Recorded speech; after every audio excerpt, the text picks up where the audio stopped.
Hello everyone, and as of right now, it seems we will not be seeing NHL players at the 2018 Olympics, so I decided to see what that would look like. I constructed a roster for each club in the Olympics that consists of no NHL players, that is using a player's contract status for the 2016-17 season.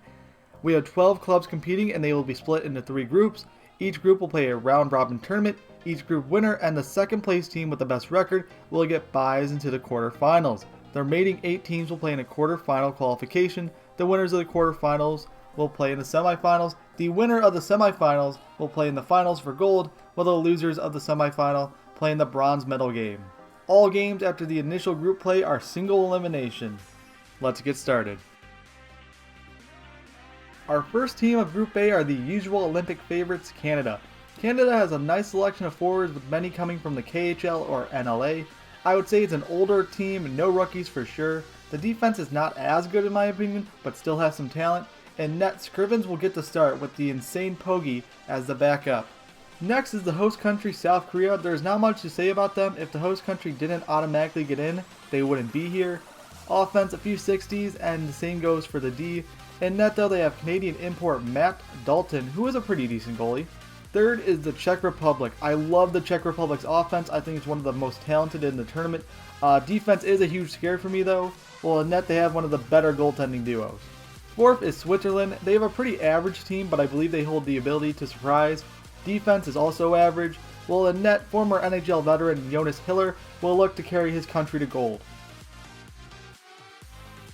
In the first game, South Korean goaltender Dalton would play out of his mind, but Canada would still win by 1. In Game 2, it'd be tight till the end, but Switzerland would come out on top 3-2. Day 2, Game 3, Canada's offense got off to a quick start with 2 in the first, and they would hang on for a 3-1 final. Now in Game 4, South Korea looks to have its first win, but with 48 seconds left, the Swiss would score to tie it. But then 18 seconds later, South Korea grabs back the lead. This time they would hold on to it and win in a 3-1 thriller. Final day, the Swiss would put up a great fight, but Canada would prevail, winning 3-2. South Korea would fight for their dear life, but Czech Republic would pick up their first win with a 2-1 final. Our final standings for the group are Canada in first with 9 points, then a 3-way tie with 3 points, but South Korea takes the tiebreaker, so South Korea second place, Switzerland third place, and the Czech Republic in fourth place. The player of the group is South Korean goaltender Matt Dalton, who was outstanding for South Korea and the only reason they are where they are now. First is mighty Russia. They have a huge advantage over other countries due to the amount of Russian players who choose to play in the KHL over the NHL. There is no doubt Russia is the favorite of the Olympics with no NHL players. The defense though is not as elite as the offense, and the same goes for goaltending. With those 2 weak points, could we still see a Team Russia choke job? Second is Team USA. Legs feed the wolves or some bullshit. This is not that 1980s team. I took the best players, not the right players. Something I think it's clear the USA needs to do after an embarrassing World Cup. Even then, I'm not sure how I feel about Team USA. I would say both the offense and defense are above average, but the goaltending tandem of Zapolsky and Johnson is very poor. Next is Team Slovakia. Slovakia falls into the category of just below average. They have a nice mix of veterans and young talent though. The defense is the same story. Hell, even in net it's the same thing. Slovakian hockey is on the decline, and I don't see this tournament being a bright spot for them. Last is Team Slovenia. Look, Kopitar is not the only reason Slovenia is here, but losing your best player, who is also one of the best in the world, really hurts. Though they have a replacement Kopitar and his brother, the defense is weaker than the offense, and neither goaltender is above 70. I don't see them making much noise. Day 1, Game 1. Slovenia has the lead, but with 8 seconds left, Russia would tie it. To the 7th round of the shootout, where Slovenia would finish off the upset 4-3 final. Game 2, a shorthanded goal, 12 seconds left, would lead Slovakia to victory. Day 2, Game 3, Russia would easily steamroll over Slovakia to a 3-0 win. Game 4, the Team USA needed a win, and they would get it, beating Slovenia 5-2. Day 3, Game 5, Russia would get an early lead and fight off a late comeback attempt to win 2-1 versus the USA. Game 6, final game of the group, and it would be an easy one for Slovakia. They'd put up 5 goals and win by a final of 5-2. So the final standings of the group have Russia in first with 7 points, Slovakia in second with 6 points, Team USA third with 3 points, and last Slovenia with 2 points. The player of the group is Andrei Mazaros, who led the group in points and played huge minutes for Team Slovakia. First is Team Sweden. Sweden is in the same boat as Canada. They lost a lot of elite talent, but they're still above average due to their amazing national depth. I think both their defense and offense should perform well. The net is where they have an advantage on their group though, with Victor Fosk between the pipes.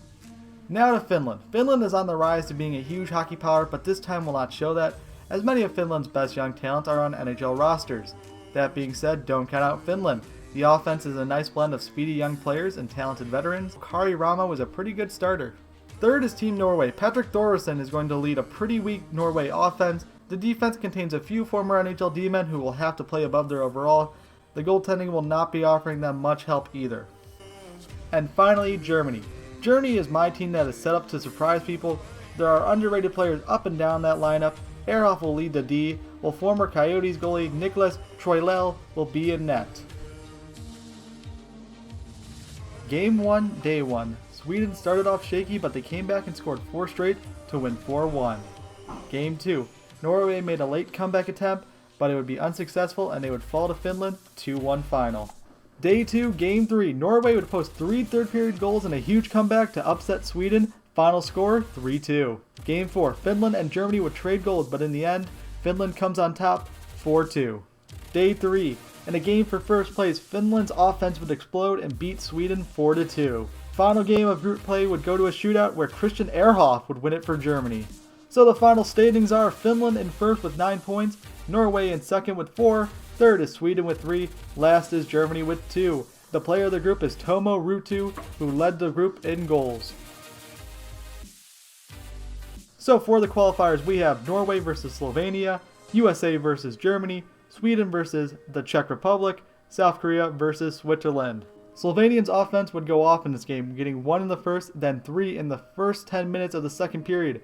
Both Norway and Slovenia would score in the third. Final score 5-1 Slovenia. Slovenia moves on. The USA versus Germany. USA gets off to a great start, scoring 10 minutes in, then getting 2 goals in the second period. But in the third, 10 minutes left, Germany gets on the board. Then again, and again, 3 goals to tie it.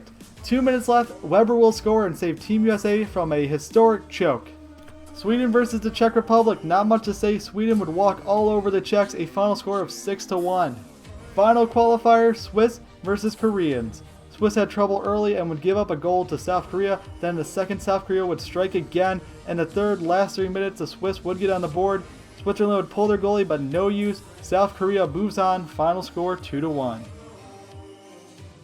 So now we have Finland versus Slovenia, Canada versus the USA, Russia versus Sweden, and Slovakia versus South Korea. Slovenia would start off where it led off against Norway, putting up 3 goals while upsetting Finland 3-0. Canada versus the USA, the big one, so much at stake. Neither team's goaltender wanting to let up, but Canada would strike first. Then in the third, USA would tie it up, but with 7:43 left, an awful turnover would give Canada a goal. 6 minutes later though, David Legwand would tie it up. 14 seconds left, Matt Gilroy unloads a rocket onto the net and scores for the winner. Team USA moves on, beating Canada 3-2. Russia taking on Sweden, 6 minutes left in the first. An easy goal gives Russia the lead. Russia would extend its lead early in the second by 2 goals in less than 2 minutes. Sweden would get on the board late in the second. Russia would add a 4th, but it's over. Russia beats Sweden 4-1. Slovakia versus South Korea. Pretty much halfway through the game, Slovakia would open the scoring. Then 3 minutes later, they would add to the lead. 3 minutes later again, and they would add 2 more. 5-0 final.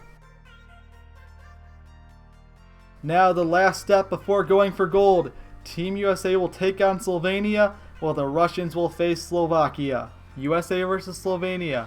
Slovenia would strike first, then Team USA would strike back. With a minute left in the first, Matt Gilroy would give Team USA the lead. Chris Higgins would make it a 2-goal lead in the second. USA would add another one in the second, this time Dan Sexton. The USA would add 2 more. 6-3 final, USA going for gold. Russia taking on Slovakia. 10 minutes in, Slovakia would get on the board first. A terrible turnover by Team Slovakia would lead to Russia's first goal, Duke the Magic Man putting it in. With 8 minutes left in the game, Dadonov would give Russia the lead. There would be a last-second shot, but no goal. Russia wins 2-1. So in the gold medal game, we have the USA taking on Russia. In the bronze, we have Slovenia versus Slovakia. We're going to start with the bronze medal game. Both teams rarely ever get medal chances. Slovakia would score less than 2 minutes into the game. 14 minutes left in the second now. Slovakia would increase their lead, but Slovenia would answer back quick.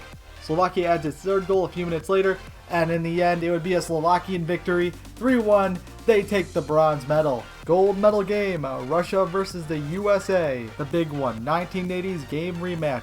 Rocky versus Drago, East versus West. All decided right now. Russia would strike first after some nice cycling. Final seconds of the first, Russia would increase their lead with a wrist shot from the hash marks. Then, later, Ilya Kovalchuk would make it a 3-goal game early in the second. David Lagon would get Team USA back in the game with a backhander in the second period.